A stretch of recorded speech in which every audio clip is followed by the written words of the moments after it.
ওখানে তো আরো অনেকেই চেষ্টা করেছিল ওই বাচ্চাকে ওঠানোর জন্য। কই, তাদের সাথেও কি এমন হয়েছে বলে তো আমি জানি না। যদি তাদের সাথে এমন ঘটনা ঘটতো তাহলে তো শুনতে পেতাম। যাই হোক, রাত 1টার কিছু সময় পর রুমে ঢুকে লাইট অফ করে যখনই শুয়েছি তখনই আমার সারা শরীর ভার হয়ে যায়।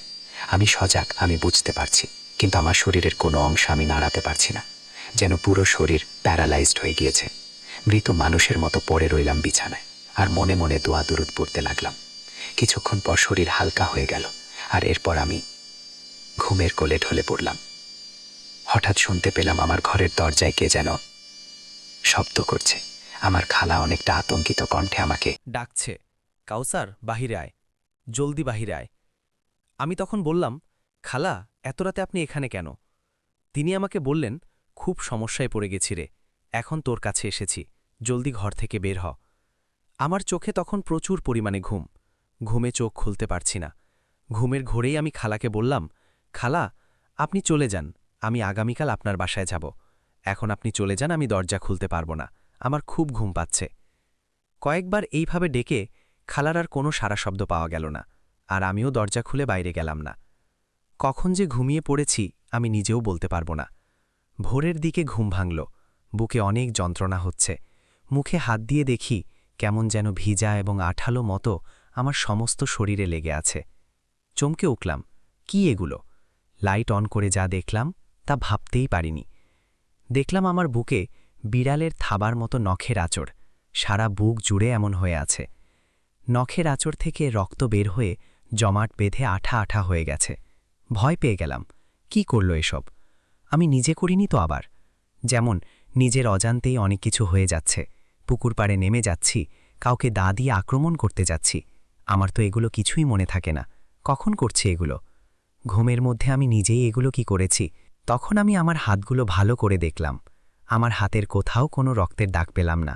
এমনকি আমার হাতে যে নখ, এগুলো কিন্তু অনেক ছোট, কোনোভাবে এত কঠিন আঁচড় দেওয়ার জন্য যথেষ্ট ছিল না। সাথে সাথে মা আর খালাকে ফোন দিলাম, কিন্তু কেউ রিসিভ করল না। উদ্দেশ্য হলো মাকে জানাবো সবকিছু, আর খালাকে জিজ্ঞেস করব উনি কেন এত রাতে আমাকে ডেকেছে। হঠাৎ করে খেয়াল হলো, আচ্ছা, আমি যেখানে থাকি এখানকার ঠিকানা তো খালা জানেই না, তাহলে খালা এত রাতে কিভাবে আসবে? আর যদি আমার সাথে ওনার কোনো কাজ থাকে তাহলে তো আমাকে উনি ফোন করবেন, তিনি আমাকে ফোন করলেন না কেন? হাজারো প্রশ্ন নিয়ে লাইট জ্বালিয়ে বসে রইলাম। কিছুক্ষণ পর আজান হলে আমি বাহিরে গিয়ে বসলাম। নামাজ পড়ে দেখলাম রাহাত সাহেব আসলেন। আমাকে দেখে বললেন, কি ব্যাপার, এত সকালে তুমি বাহিরে কেন? রাতে কি কোনো সমস্যা হয়েছে? আমি রাহাত সাহেবকে সারা রাতের সব কিছু খুলে বললাম। তিনি আমাকে স্থানীয় একটা মাদ্রাসায় নিয়ে গেলেন সাথে সাথে। গিয়ে দেখি হুজুর বসে কোরআন তেলাওয়াত করছেন। রাহাত সাহেব আর আমি হুজুরকে সালাম দিলাম। আমি ভয়ে অনেকটা গুটিসুটি হয়ে আছি, কথাই বলতে পারছি না। রাহাত সাহেব বললেন, দেখেন তো হুজুর, সে রাতে অনেক ভয় পেয়েছে। হুজুর আমার দিকে কিছুক্ষণ তাকিয়ে রইলেন, 5 মিনিট বা 7 মিনিট এমন। তারপর উনি আমাকে উদ্দেশ্য করে যা বললেন তা ছিল এমন, বাবা, রাতে কাজটা কিন্তু তুমি ঠিক করনি, আগুন দিয়ে ঢিল ছোড়া তোমার ঠিক হয়নি। এতদিন ওই দুষ্ট জিনগুলো তোমাকে শুধু ভয় দেখিয়েছে। তুমি আগে যেখানে ছিলে সেখান থেকে আসার পর তোমার উপর ভয় দেখানোর পরিমাণও বাড়িয়ে দিয়েছে। ওই পুকুর পাড়েই তোমাকে নিয়ে যাওয়ার অনেক চেষ্টা করেছে, কিন্তু পারেনি।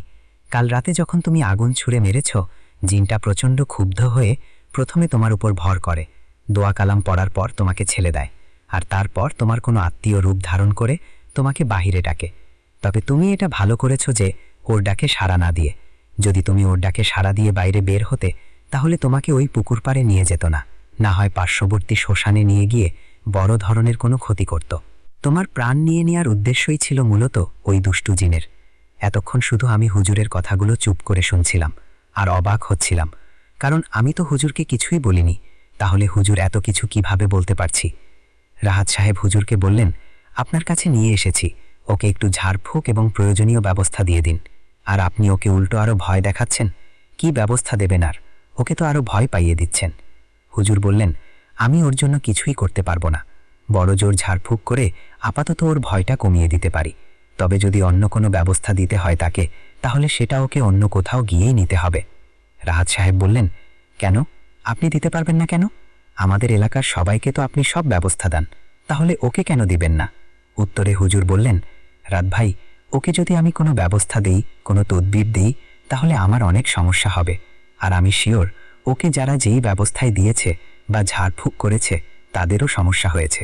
উল্লেখ্য যেই আমি আমাদের রূপগঞ্জের এক হুজুরের কাছ থেকে 3 বার বিভিন্ন ধরনের তদবির নিয়েছিলাম। দুর্ভাগ্য, আমি 3 থেকে 4 দিনের বেশি কোনো কিছুই ব্যবহার করতে পারিনি, বিশেষ করে তাবিজ। হুজুর একে একে আমার সাথে গত 7 মাসে যা যা ঘটেছে তার সবকিছু বর্ণনা করলেন। আমি শুনে অবাক, যেন ঘটনার সময় তিনি আমার সাথেই ছিলেন। কিছুক্ষণ পর মা আমাকে ফোন করে জিজ্ঞেস করলেন, এত সকালে কেন ফোন দিলাম, আর কোনো সমস্যা হয়েছে কিনা। আমি মাকে রাতের সবকিছু খুলে বললাম, আর এটাও জানালাম এখন যেই হুজুরের কাছে আমি আছি উনি আমাকে যে কোনো ধরনের ব্যবস্থা দিতে নারাজ। পূর্বে আমাকে যেই হুজুর বিভিন্ন ধরনের তদবির দিয়েছিলেন, মা ওই হুজুরের কাছে গেলে সেই হুজুরও নতুন করে কোনো তদবির দিতে অস্বীকার করেন। অনেক অনুরোধের পর হুজুর রাজি হয়।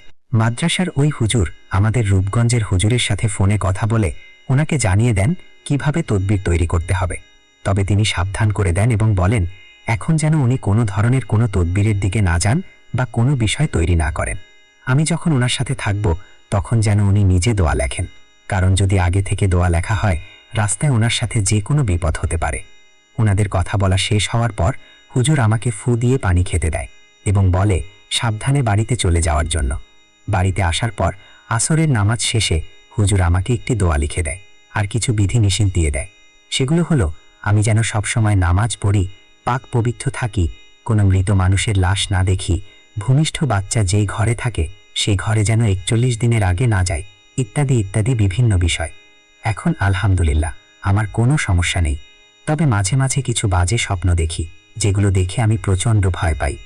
কয়েকবার হুজুরের স্বর্ণপন্ন হলে হুজুর আমাকে বলে এটা নাকি আমার অতীত ইতিহাস মনে করিয়ে দেওয়ার জন্য এমনটা হয়। যাই হোক, কিছু স্বপ্নের কথা না হয় অন্য কোনো দিন জানাবো, তার কিছু প্রমাণও আমি দিব। ঘটনাটা যতটা সম্ভব হয়েছে সংক্ষিপ্ত করার চেষ্টা করেছি। ভালো লাগলে বা প্রচারযোগ্য হলে অবশ্যই প্রচার করবেন। কাউসার মাহমুদ নারায়ণগঞ্জের রূপগঞ্জ থেকে আমাদেরকে ঘটনাটি পাঠিয়েছেন। অসংখ্য ধন্যবাদ কাউসার মাহমুদ ভাইকে। আসলে ওনার সাথে যে ভয়ানক ঘটনাটি ঘটেছে এটি আসলে কি বলবো, যে উনি যে এটা ধৈর্য ধারণ করে এই বিষয়টির মোকাবেলা করেছেন, আল্লাহ ওনাকে ধৈর্য ধার করার তৌফিক দান করেছেন।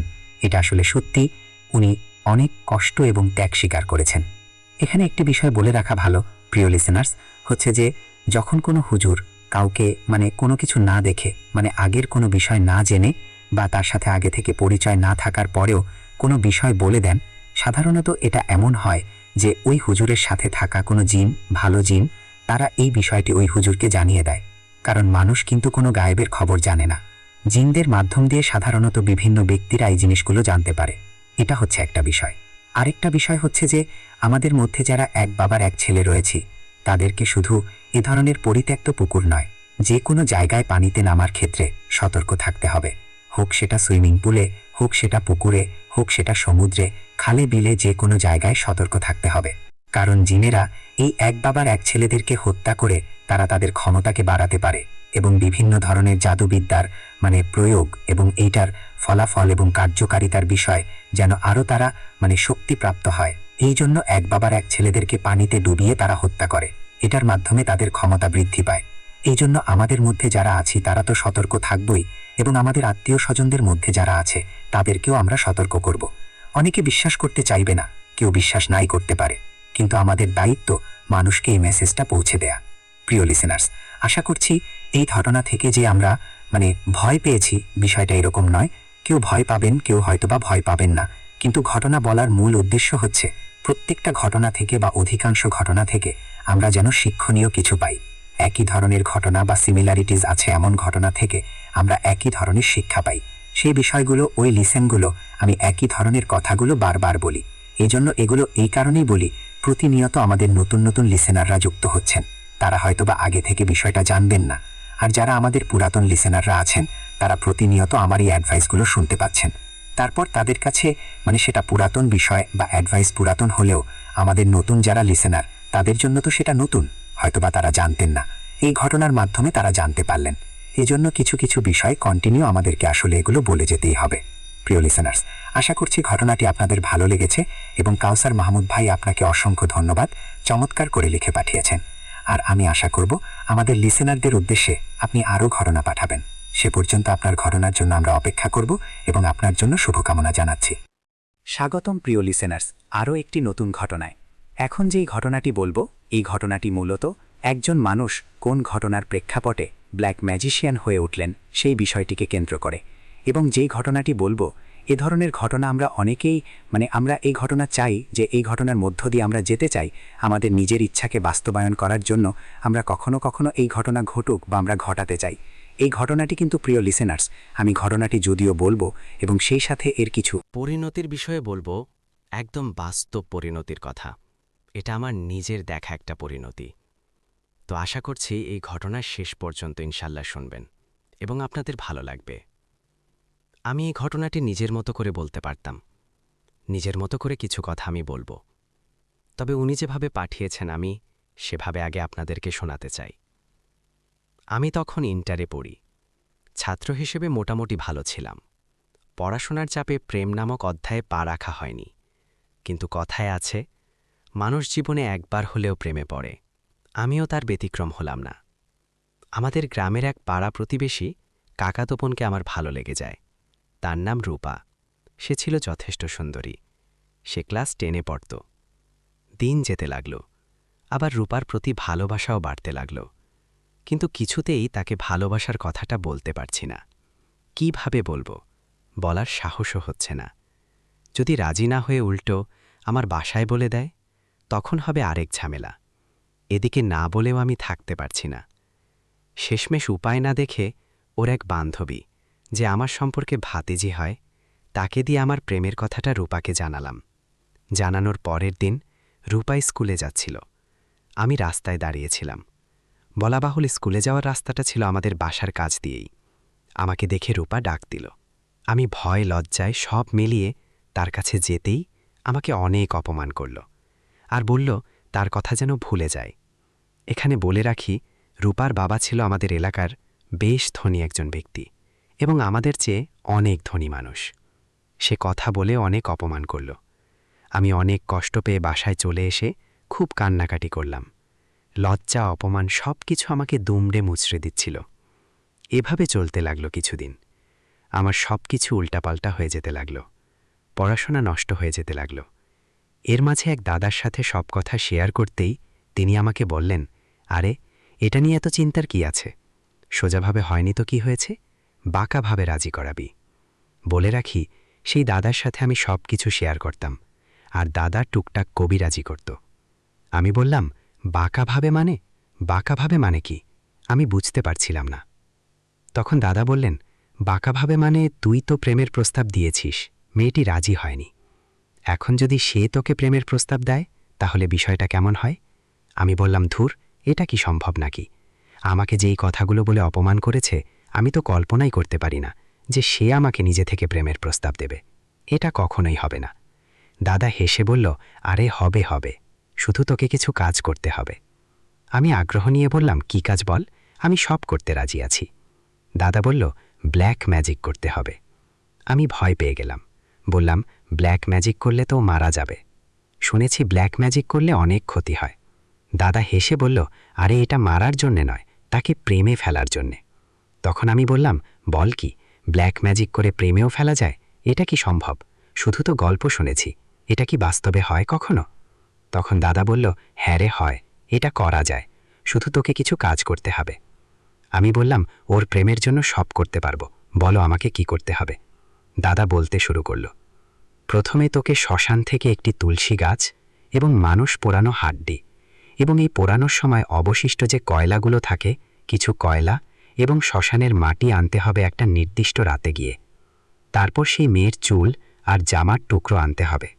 পরে কি করতে হবে সেটা আমি বলে দেব। আমি এক বাক্যে রাজি হয়ে গেলাম, কোনো ধরনের দ্বিধা ছাড়াই। দিন যেতে লাগলো, আর আমি সেই নির্দিষ্ট সময় অর্থাৎ অমাবস্যার শনিবার কিংবা মঙ্গলবারের অপেক্ষা করতে লাগলাম। আমার বেশি দিন অপেক্ষা করতে হলো না। কিছুদিন পর সেই সময় চলে এসলো।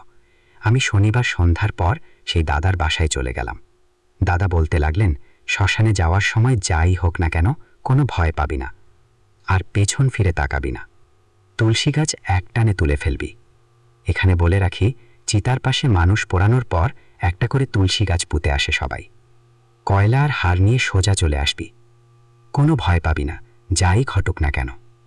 এখানে কিন্তু অনেক ভয়ানক বিষয় তোর সামনে চলে আসবে, কিন্তু মনে রাখবি কোনো রকমের ভয় পাওয়া যাবে না। এগুলো বলে দাদা আমার হাতে একটি তাবিজ বেঁধে দিল এবং বলল, এটা তোর শরীর বন্ধ রাখবে, খারাপ কোনো কিছু তোর ক্ষতি করতে পারবে না। যথারীতি রাত 12টার পর আমি শ্মশানের উদ্দেশ্যে হাঁটা দিলাম। বলে রাখি, আমার বাসা। কিন্তু এখানে যে বিষয়টি আমি শুরুতে বলেছিলাম যে আপনাদেরকে আমি একটা বিষয় বলবো, সেটি হচ্ছে যে আমার খুব কাছের এক বন্ধু, আমি নাম বলবো না, তো সে কোনো ধরনের ব্ল্যাক ম্যাজিক ছাড়াই একটা মেয়েকে ভালোবেসে বিয়ে করেছিল। কিন্তু সমস্যা দেখা গেল যে ওই মেয়ের পরিবার অপেক্ষাকৃত ধনী, কিন্তু ওই মেয়ে কিছুতেই তার নিজের পরিবারের কাছে ফেরত আসবে না, মানে তার হাজব্যান্ডের সাথে সে থাকবে। এখন তারা যখন সব চেষ্টা করে ব্যর্থ হলো, তখন তারা ফরিদপুরের এক ব্ল্যাক ম্যাজিশিয়ানের সাথে যোগাযোগ করল এবং সেখানে চুক্তির মাধ্যমে অনেক টাকার বিনিময়ে নিজের মেয়ের উপরে ব্ল্যাক ম্যাজিক করে ওই মেয়ের হাজব্যান্ডের কাছ থেকে ছাড়িয়ে এনে নিজের কাছে নিয়ে আসার চেষ্টা করে, মানে নিজেদের আবার বাবা মার কাছে নিয়ে আসার চেষ্টা করে। এবং এর মাঝখানে ঘটে অনেক ঘটনা, সেগুলো আমি বলতে চাচ্ছি না, কিন্তু এর ফলশ্রুতিতে যেটি হয়, তারা সফলও হয়ে চলে যায়, তাদের সাথে ছাড়াছাড়ি হয়ে যায়, মানে ডিভোর্স হয়ে যায়। কিন্তু এর ফলে যে ঘটনাটি ঘটে সেটার প্রভাব ছিল খুবই মারাত্মক। ওই মেয়ের কিছু মানসিক সমস্যা দেখা দেয়, যেটা এখনও রয়েছে, এবং সে শারীরিকভাবে অসুস্থ। তো প্রিয় লিসেনার্স, আমি এই যে বিষয়টা বললাম মাত্র আমার নিজের দেখা, এখানে কিন্তু অনেক ব্যাপার রয়েছে, কিন্তু সঙ্গত কারণে আমি বিষয়টি ডিটেইলসে বললাম না। কিন্তু এই বলা থেকে, মানে যতটুকু আপনাদের কাছে মেসেজ দেওয়ার মানে উদ্দেশ্য ছিল, যে মেসেজটা আপনাদের কাছে পৌঁছাতে চাচ্ছি, সেটি হচ্ছে যে দেখুন, পিতামাতা তার নিজের মেয়ের ওপর ব্ল্যাক ম্যাজিক করেছে, নিজের মেয়ের ক্ষতির জন্য নয়, ভালোর জন্য যেন চলে আসে। তো তাদের দৃষ্টিতে সেটা ভালো ছিল। আদতে সেটা ভালো ছিল কিনা, হাজব্যান্ড ওয়াইফের সম্পর্ক একটা পবিত্র সম্পর্ক, সেখান থেকে মানে কাটিয়ে নিয়ে আসা, এটা মোটেও একটা ভালো সিদ্ধান্ত ছিল না। যাই হোক, তারা সেটা করেছে, এখন করার পর চলেও এসেছে। কিন্তু ওই যে ব্ল্যাক ম্যাজিক করেছিল, এ করার পর তার শারীরিক যে সমস্যাগুলো হয়েছে এবং মানসিক সমস্যাগুলো হয়েছে, এটি কিন্তু এখন লক্ষ লক্ষ টাকা খরচ হচ্ছে তার পেছনে।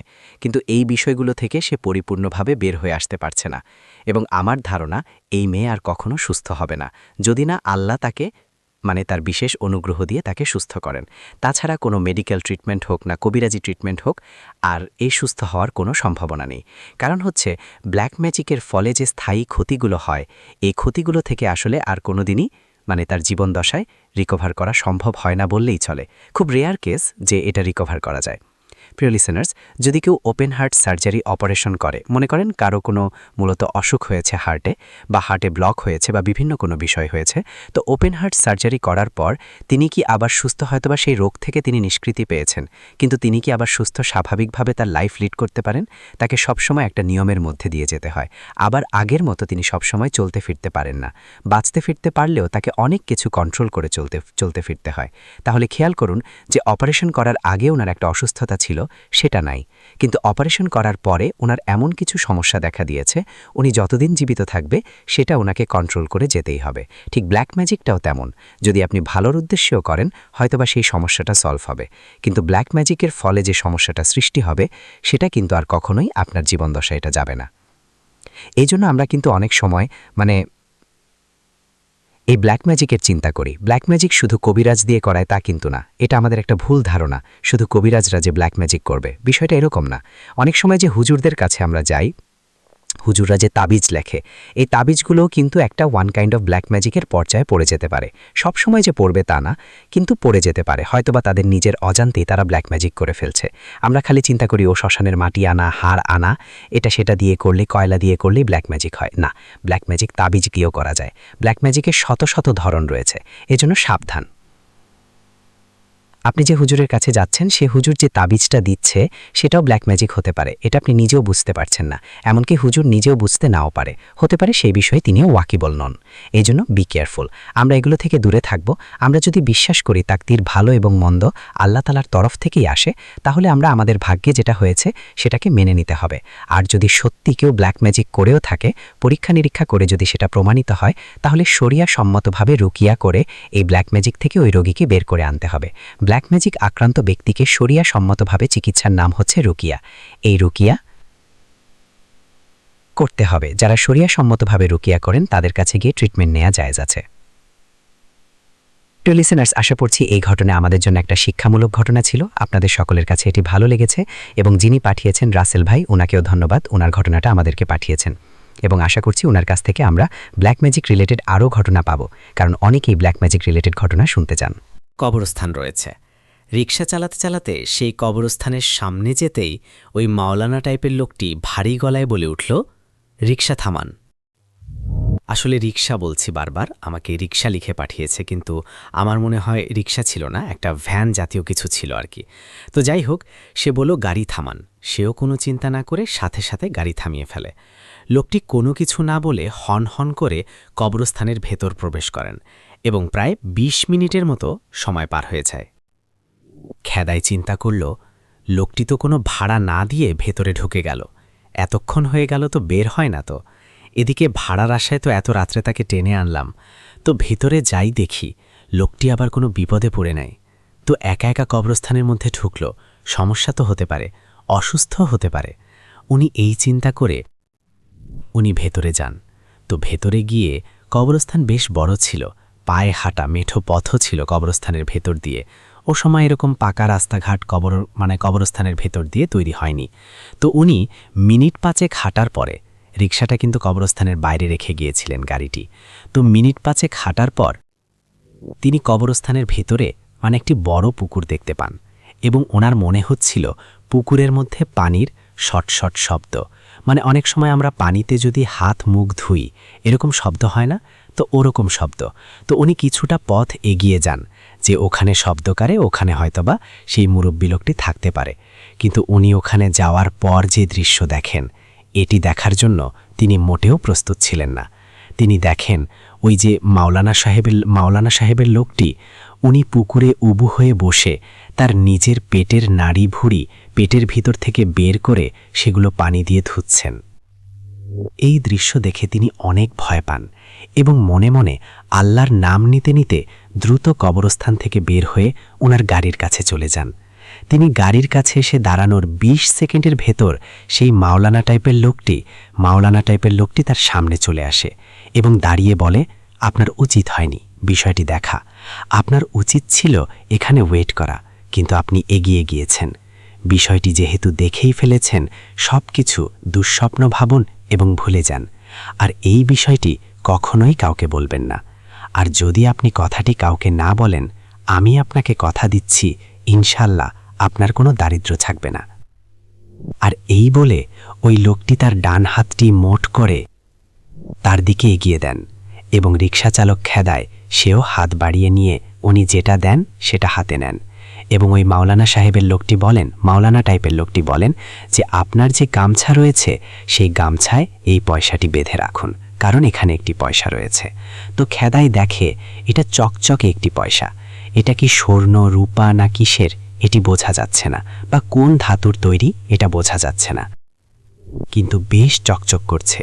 তো খেদায় সে তার গামছার এক পাশে খুব ভালো করে গিঁট দিয়ে রেখে দিল এবং এত টাইট করে গিঁট দিয়েছিল যে ওই পয়সাটির সাথে গামছার দুই পাশ লেপ্টে ছিল, বাইরে থেকেও বোঝা যায় যে ভিতরে একটি পয়সা রয়েছে, চকচক করছে। তো অদ্ভুত ব্যাপার এবং ভয়ঙ্কর ব্যাপার হলো, পয়সাটি ওই গামছায় গিঁট দেওয়ার সাথে সাথে টাইপের ওই লোকটি সাথে সাথে পানির মতো তরল হয়ে রাস্তার উপর পড়ে যান এবং মাটির উপর দিয়ে গড়িয়ে গড়িয়ে কবরস্থানের ভেতরে চলে যায়। এই দৃশ্য দেখে সেদাই খুবই ভয় পান। ভয় পেলেও মনকে সান্ত্বনা দিতে থাকে এবং এই বলে সান্ত্বনা দিতে থাকে যে এতে তার উন্নতি হবে, যেহেতু লোকটি পয়সা দিয়ে গেছে। কিন্তু কিভাবে উন্নতি হবে এই বিষয়ে উনি কিছু বলেননি। যাই হোক, নিজে ভয়কে জয় করে গাড়ি নিয়ে রাতের বেলা তার বাড়িতে চলে আসে।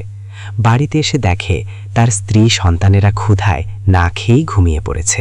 যাই হোক, তার স্ত্রী তার ঘরের দরজা খুলে দেয় এবং অভুক্ত অবস্থায় উনিও শুয়ে পড়েন। যাই হোক, পর থেকে এর পরের দিন থেকে সবকিছু স্বাভাবিকই ছিল। মোটামুটি কামাই রোজগার টুকটাক ভালোই হচ্ছিল, কিন্তু এই যেই ঘটনাটা, এই ঘটনাটা মানে তার মধ্যে চেপে রাখার কারণে খুবই অস্থিরতায় সে ভুগতে থাকেন। সে নর্মালি আসলে পেটে কথা খুব কম রাখতে পারতেন, গোপন কথা খুব কম রাখতে পারতেন। এই কারণে তার মধ্যে খুব অস্থিরতা দেখা দেয়, এবং এই অস্থিরতায় সে এই শীতের দিনেও শুধু শুধু ঘামত। যখন ঘটনা ঘটেছিল ও সময় শীতকাল ছিল, এবং এই পয়সাটি যখন সে তার কাছে রাখা শুরু করে, গামছাটা বিশেষ করে কোথাও সে রাখত না, সবসময় নিজের কাছে রাখত। গামছাটি যখন সে তার কাছে রাখত, তখন শীতের মধ্যেও তার শরীর ও গ্রীষ্মকালে আমরা যেভাবে ঘামি ওইভাবে ঘামত, এবং বিভিন্ন কারণে ওই দিন থেকেই মূলত ভালো করে খেতে পারতেন না, ঘুমাতে পারতেন না, আর গামছা কাছে রাখতেন, নিজের মধ্যে প্রচণ্ড অস্থিরতা কাজ করত।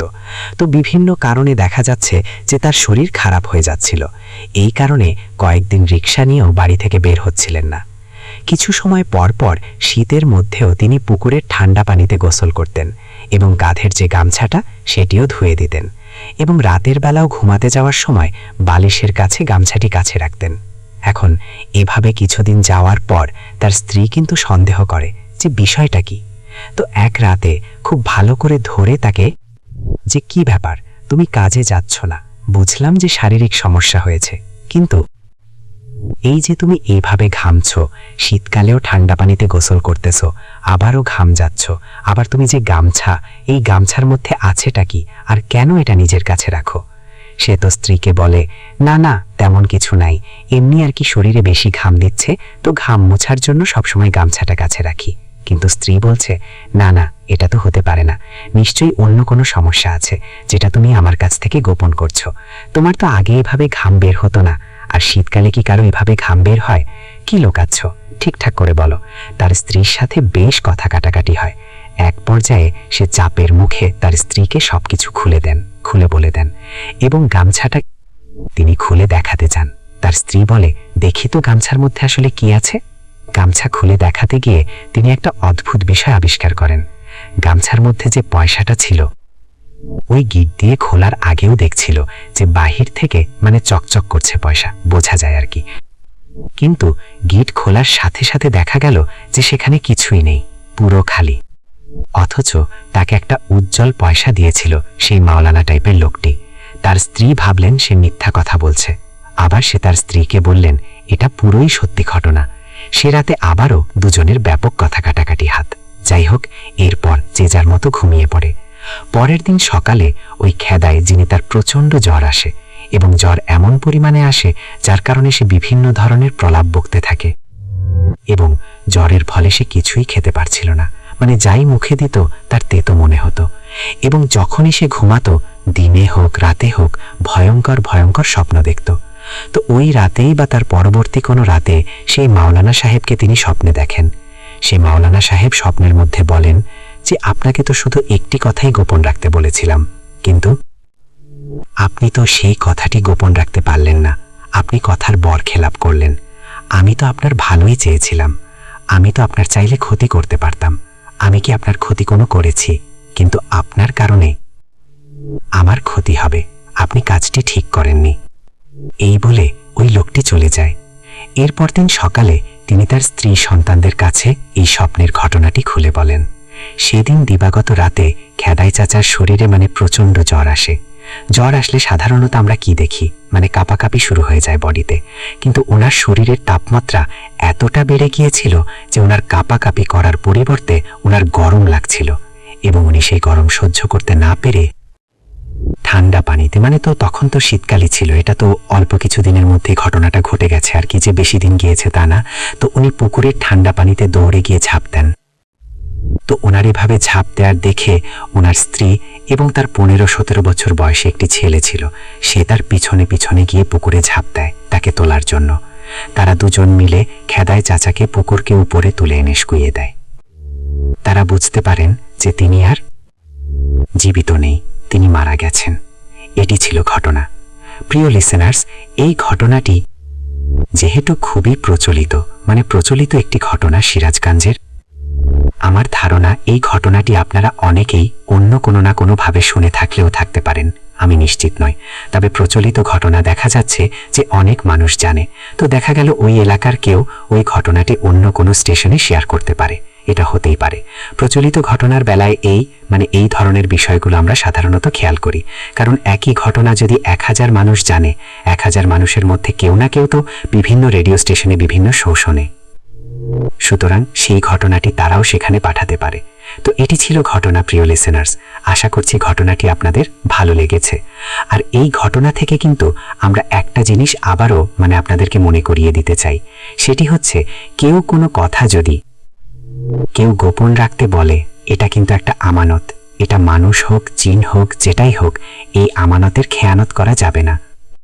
আর জিনদের বেলায় হলে সেটা তো আরো ভয়ানক ব্যাপার হয়।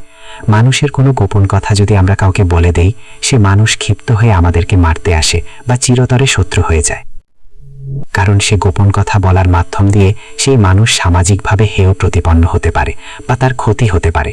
জিনের বেলাও তো সেটা হতে পারে বা হওয়াটাই স্বাভাবিক। হয়তোবা তাদের ওই ক্ষতির বিষয়টা আমাদের সামনে দৃষ্টিগোচর হয় না, আর যখন তাদের ক্ষতি হয়ে যায় তখন তারাও তো আমাদের ক্ষতি করার চেষ্টা করবে। এই কারণে আমরা এই বিষয়গুলো সম্পর্কে অত্যন্ত সচেতন থাকার চেষ্টা করব। প্রিয় লিসেনার্স, আমরা চলে এসেছি আমাদের এবারের এপিসোডের শেষ ঘটনায়। আর এখন যে ঘটনাটি আমি আপনাদেরকে শোনাতে যাচ্ছি, এই ঘটনাটি আমাদেরকে পাঠিয়েছেন ঢাকা জেলার নবাবগঞ্জ থানার চুরাইন থেকে মোহাম্মদ রনি আহমেদ। প্রিয় লিসেনার্স, নবাবগঞ্জে আমি নিজেও ছিলাম। আমি ঢাকার মূলত দুটা নবাবগঞ্জের সাথে আমি পরিচিত। এক হচ্ছে নবাবগঞ্জ উপজেলা বা থানা, যেটা, আর হচ্ছে আজিমপুরের পাশে যে নবাবগঞ্জ রয়েছে সেটা। মজার বিষয়, আমি দুটো নবাবগঞ্জেই ছিলাম। আমি যখন ওই নবাবগঞ্জ উপজেলায় ছিলাম তখন আমার বোনের হাজব্যান্ড নবাবগঞ্জ থানার পুলিশ অফিসার ছিলেন। এই কারণে আমি নবাবগঞ্জ থানা কোয়ার্টারে থেকে প্রায় বছর খানেক বিশ্ববিদ্যালয়ে আসা যাওয়া করেছি। 2013 সাল পর্যন্ত আমি নবাবগঞ্জে ছিলাম এবং কাকতালীয়ভাবে ওই নবাবগঞ্জ থেকে আমি আবার ঢাকার এই আজিমপুরের পাশে যে নবাবগঞ্জ সেখানে চলে আসি এবং এই নবাবগঞ্জে আমি 2020 সালের সেপ্টেম্বর মাস পর্যন্ত ছিলাম। যখন পোস্টিং হয়ে যায় 2020 সালে, তখন আমি সুনামগঞ্জ চলে আসি। তো যাই হোক প্রিয় লিসেনার্স, এখন যে বিষয়টি উনি আমাদেরকে পাঠিয়েছেন, আমরা সেই ঘটনাটি আপনাদেরকে শোনাতে চাই। এই ঘটনাটি মূলত নবাবগঞ্জ থানার পাশের আরেকটি থানা বা পাশের একটি উপজেলা, দোহার। আপনারা দোহার নাম অবশ্যই শুনেছেন। তো এটি মূলত দোহারের একটি ঘটনা। আর মানুষের জীবনে এমন কিছু ঘটনা ঘটে যার জন্য মানুষ কখনোই প্রস্তুত থাকে না এবং সেটি কল্পনাও করে না। কার জীবনে কখন কি ঘটবে সেটা কেউই বলতে পারবে না। আর যেই ঘটনাটি মূলত আমরা পেয়েছি এবং এই রনি আহমেদ ভাইয়ের নানুর কাছ থেকে তিনি শুনেছেন। আর এই ঘটনাটি ঘটেছিল ওনার নানুর বড় ভাইয়ের সাথে। আর বলে রাখা ভালো, ওনার নানু বাড়ি ঢাকা জেলার দোহারে। আর দোহারে একটি স্থানে ঘটনাটি ঘটে। সম্ভবত কারণে কিছু সমস্যার জন্য সেই জায়গাটার নাম উল্লেখ করেননি। আর ওনার নানুর ভাইয়ের নাম হচ্ছে নুরুল মিয়া। আর উনি ছিলেন প্রচণ্ড সাহসী, যার কারণে ভয় নামটা আসলে তার সাথে মানানসই হয় না। আর ঘটনাটি যখন ঘটেছিল তখন সাল ছিল 1986 থেকে 88 সালের মধ্যে কোনো একটি সময়। একদিন নুরু মিয়ার কাছে খবর এসে তার বড় বোন অসুস্থ, আর এই কারণে তাকে দেখার জন্য নুরুল মিয়া তার বাসায় যায়। বোনের বাসাটা ছিল পাশের গ্রামে। তখন তো গাড়ির এমন ব্যবস্থা ছিল না, তাই হেঁটে পাড়ি দিতে হয় পথ। অনেক সময় বোনের সাথে গল্প করেন। বোনও ভাইকে কাছে পেয়ে অনেক কথাবার্তা বলেন। তো মিয়া খেয়ালই করেননি যে রাত এত হয়ে গেছে। রাতের বেলা খাবার দাবার খেয়ে নূর মিয়া চলে আসতে চান, কিন্তু তার বোন খুব রিকোয়েস্ট করে যে রাত্রে যাওয়ার দরকার নেই, কারণ ওই রাত্রে আবার বৃষ্টি হচ্ছিল, গুড়ি গুড়ি বৃষ্টি পড়ছিল, আকাশে মেঘ ছিল, বিজলি চমকাচ্ছিল, যার কারণে ওনার বোন বলে যে যাওয়ার দরকার নেই। কিন্তু নূর মিয়া বলেন যে পরদিন সকালে ওনার জরুরি একটা কাজ আছে। তখন ওনার বোন বলেন, তাহলে এখান থেকে সে কাজে চলে যাও। তখন বলে যে না, কিছু জিনিসপত্র আছে বাসা থেকে নিয়ে তারপরে কাজে যেতে হবে, রাত্রে আমাকে বাসায় যেতেই হবে। তো অনেক বলার পরেও যখন তিনি থাকতে রাজি হন না, তখন ওনার বোন তাকে বিদায় দেন। ওনার হাতে তো টর্চ লাইট ছিল, যার কারণে অন্ধকারে বাড়ি ফেরা তার খুব একটা সমস্যা হওয়ার কথা নয়। আর বললাম তো যে সেই রাতে কিন্তু আকাশ ছিল কালো, আলো মেঘে ঢাকা, বিন্দু বিন্দু বৃষ্টি হচ্ছিল। আর কেমন যেন স্বাভাবিক অবস্থা থেকেও আরও বেশি নীরব পরিবেশ চারদিকে ছড়িয়েছিল। সেই রাতে আকাশের রূপ ছিল ঘন অন্ধকার। মাঝে মাঝে মৃদু বাতাসে এই শান্ত পরিবেশ আরও ভয়ানক সৃষ্টি করছিল কোনো একটা মানুষের জন্য, যে পরিবেশটা ভয় পাইয়ে দেওয়ার জন্য যথেষ্ট। তো নুরুল মিয়া তার নিজের গ্রাম নিজের মতো করে গ্রাম্য পথ দিয়ে একা একা হেঁটে হেঁটে যাচ্ছিল। নুরুল মিয়া এই পরিবেশের সাথে খুব সুন্দরভাবে মিশে গিয়েছিল। এতদিন কল্পনাতেও ভাবেননি তার সামনে কি অপেক্ষা করছিল। অনেক পথ হাঁটার পর নুরুল মিয়া যখন তার বাড়ির কাছাকাছি চলে আসে, মানে হয়তোবা ৫-৭ মিনিট আছে আর কি পায়ে হাঁটা পথ, একটি জায়গায় চলে আসে, তার নাম হচ্ছে তালতলা। এই জায়গাটাতে আসেন আর কি। জায়গাটা সম্পর্কে অনেক বদনাম তিনি গ্রামের মাঝ থেকে মানুষের কাছ থেকে শুনেছেন এবং নিজেও কিছু কিছু বিষয় তিনি দেখেছেন। যেমন ওখান দিয়ে রাতের বেলা যাওয়া আসা করার সময় তিনি দেখেছেন একবার, দেখেন যে একটা নতুন বউ লাল শাড়ি পরায় রাস্তার পাশে বসে কান্নাকাটি করছে। তো উনি কিন্তু বুঝতে পেরেছিলেন যে এটা স্বাভাবিক কিছু না। এই কারণে সে কিন্তু চলে গিয়েছে, মানে হেঁটে চলে গিয়েছে। আবার কখনো দেখেছে যে একজন বৃদ্ধা মহিলা লাঠি নিয়ে আস্তে আস্তে হেঁটে হেঁটে তার সামনে দিয়ে যাচ্ছে।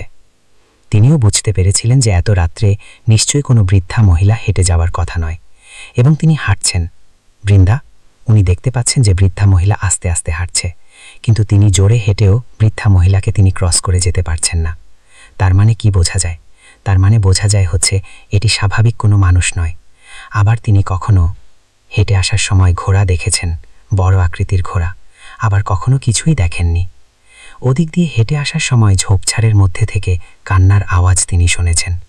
এই সমস্ত বিষয় তিনি যেহেতু এর আগেও ফেস করেছেন, যার কারণে তার সাহসও হয়ে গিয়েছিল মারাত্মক। এসব জিনিস তিনি ভয় পেতেন না বললেই চলে। ওদিকে রাত হয়ে গেছে আনুমানিক 11টারও বেশি। এদিকে হালকা বৃষ্টি হচ্ছিল। নুরুল মিয়া তালতলার ওইখান দিয়ে বাড়ির দিকে যাচ্ছেন। এমন সময় নূর মিয়া খেয়াল করেন তাল গাছের সামনে একটা সাদা পাঞ্জাবি পরা একজন মানুষ, বেশ অনেক লম্বা, তিনি দাঁড়িয়ে আছেন। নুরুল মিয়া যখন ওই তাল গাছগুলো পার করে সামনের দিকে যাবে, তার আগে ওই পাঞ্জাবি পরা লোকটি হাঁটা শুরু করল। নুরু মিয়া এসব কিছু সাধারণভাবে নিয়েছিল। একটু সামনে যেতেই সাদা পাঞ্জাবি পরা লোকটি রাস্তায় সমান্তরালভাবে, মানে আড়িভাবে শুয়ে পড়ে। লোকটা এতটাই লম্বা ছিল, সম্পূর্ণ রাস্তা তার শরীর দিয়ে আটকে রাখে। রাস্তার সামনে যেতে হলে তার উপর দিয়ে যেতে হবে, অথবা রাস্তা থেকে নেমেই মাঠের মধ্যে দিয়ে ঘুরে তাকে ক্রস করে উপরে আবার উঠতে হবে। কিন্তু নুরু মিয়া কিন্তু তখনও বুঝে নাই যে তার সাথে আসলে কি হতে চলছে। সে ভাবল লোকটা হয়তো অসুস্থতায় হাঁটতে হাঁটতে ক্লান্ত হয়ে গেছে, তার রাস্তায় পড়ে গেছে। সে সামনে গেল এবং বলল, ভাই, আপনার কি কিছু হয়েছে? ও ভাই, আপনার শরীর ঠিক আছে তো? ও ভাই, ওঠেন ওঠেন, শুয়ে পড়লেন কেন? এই কথা বলতে বলতে নূর মিয়া সেই লোকটির একদম কাছাকাছি চলে যায়। কিন্তু অপর প্রান্ত থেকে, মানে ওই লোকটার কাছ থেকে কিন্তু কোনো জবাব আসে না। কিন্তু হঠাৎ করে ভয়ানক গড় গড় শব্দ ভেসে আসে। এখান থেকেই মূলত সেই ভয়ানক ঘটনাটা শুরু।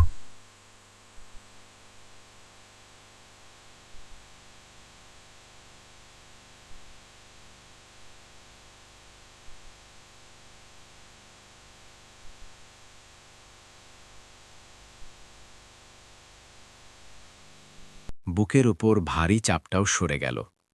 আমি রাস্তার উপর হাত পা নেদিয়ে শুয়েছিলাম, কারণ আমার কথা বলার বা দাঁড়ানোর বা কোনো নড়চড়া করার শক্তি ছিল না। শুধু কানে ভেসে আসলো কিছু কথা, যা এমন ছিল। রাগান্বিত কণ্ঠে সে পিশাচ বলছে, আজকেও তুই বেঁচে গেলি রে, আজকেও বেঁচে গেলি, মারতে পারলাম না তোকে। এ কথা বলে কবরটি বাতাসের সঙ্গে মিলে গেল। তারপর আমার কিছু মনে নেই। আর এভাবেই উনি নানুর কাছে বলেছিলেন আর কি। আর ওই যে লোকটা হাসছিল পিওরসেনের টর্চ লাইট চালিয়ে, ওই লোকটি যাওয়ার সময় নুরুল মিয়াকে রাস্তায় অজ্ঞান অবস্থায় পায়। সে আবার নুরুল মিয়াকে চিনত। সেও প্রথমে মনে করেছিল যে এই নুরুল মিয়ার রূপ ধরে কেউ এখানে শুয়ে আছে কিনা। সেও কিন্তু ভয় পেয়েছিল, কিন্তু সে পরবর্তীতে বুঝতে পারে যে না, এটা আসলে নুরুল মিয়াই। পরবর্তীতে সে দ্রুত তাকে উঠিয়ে নুরুল মিয়াকে নূর মিয়ার বাসায় নিয়ে আসে। সেই রাত থেকে নূর মিয়ার প্রচণ্ড জ্বর, যদিও আস্তে আস্তে তিনি সুস্থ হয়ে যান। আর সুস্থ হয়ে যাওয়ার কিছুদিন পর থেকে শুরু হয় নতুন আরও একটি ঘটনা। সে যখন রাতে একা একা বের হতো, তখন সে দেখতে পেত যে কাফন পরিহিত লাশ আকাশে ভাসছে বা তার চারদিক দিয়ে ভেসে আসছে। আবার এমন মনে হয় যে রাস্তার উপর একটা খাটিয়া রাখা আছে, সেখার খাটিয়ার উপর একটি লাশ শুয়ে আছে। এরকম ভয়ানক দৃশ্য তিনি দেখতে পেতেন। আবার কিছুক্ষণ পর সেটি একাই হাওয়ায় মিলিয়ে যেত। স্বপ্নের মধ্যেও সেই ভয়াল কাফন পরিহিত লাশ তার সামনে আসত। যাই হোক, নানা কবিরাজের মাধ্যমে, নানা রিচুয়ালের মাধ্যমে, অনেক কষ্টে তিনি এই অবস্থা থেকে আল্লাহর অশেষ রহমতে মুক্তি পান। তিনি কিভাবে এই অবস্থা থেকে বের হয়ে এসেছিলেন, রনি আহমেদ ভাই তিনি আমাদেরকে পরবর্তীতে লিখবেন বলে জানিয়েছেন। তো অসংখ্য ধন্যবাদ রনি আহমেদ ভাই, আপনার পাঠানোর চমৎকার একটি ঘটনা আমরা পড়লাম। সত্যি অনেক ভয়ানক একটি ঘটনা। যদিও এই ঘটনার বেশ কিছু বিষয় অনেক অন্যান্য ঘটনার সাথে সিমিলারিটিস রয়েছে। কারণ হলো যে ভয়ের ঘটনা কিন্তু আসলে একটার সাথে আরেকটা মিল হয়, এটাই স্বাভাবিক। সম্পূর্ণ ইউনিক ঘটনা পাওয়া খুব কঠিন। আর আমাদের বাংলাদেশের প্রেক্ষাপটে যে ভৌতিক ঘটনাগুলো হয়, সেটি অধিকাংশের ক্ষেত্রেই একটার সাথে আরেকটার মিল পাওয়া যায়। আমি এই টাইপের ঘটনা যদিও এর আগে বলেছি, কিন্তু খুঁজলে এরকম আরও ঘটনা আমরা পাবো, এরকম ভয়ানক ঘটনা। আমরা সত্যি এরকম ভয়ানক ঘটনা চাই, আর সত্য ঘটনা চাই। থাক সিমিলারিটিস থাক, কিন্তু আমরা সত্য ঘটনা চাই। আমরা বইয়ের কোনো সাহিত্য মর্যাদার কোনো বই রেখে বই থেকে কপি করে আমাদেরকে সত্য বলে ঘটনা শোনাবে, আর আমরা সেটা শুনে রোমাঞ্চিত হব, শিহরিত হব। এই ধরনের শিহরণ আমি আসলে জাগাতে পারবো না। প্রিয় লিসেনার্স, আপনারা সত্য ঘটনা পাঠাবেন, আমি সত্য ঘটনা শেয়ার করব। সেটা কমন হতেও পারে, আনকমনও হতে পারে। কখনোই বলবো না যে এটা খুবই ইউনিক ঘটনা, এটা কখনো আপনারা আগে কখনো শুনেননি। হতে পারে আপনারা আগে এই ধরনের ঘটনা শুনেছেন, এই জন্য দ্বিধা করবেন না, সত্য ঘটনাগুলো আমাদেরকে পাঠিয়ে দিন। আশা করছি এই ঘটনাটি আপনাদের ভালো লেগেছে। প্রিয় লিসেনার্স, আশা করি আমাদের ঘটনা আপনাদের ভালো লেগেছে। ঘটনা ভালো লাগলে লাইক, কমেন্ট ও শেয়ার করে আমাদের সাথে থাকুন। পরবর্তী ঘটনা শোনার আমন্ত্রণ জানিয়ে আজকের মতো এখানেই বিদায় নিচ্ছি। আসসালামু আলাইকুম।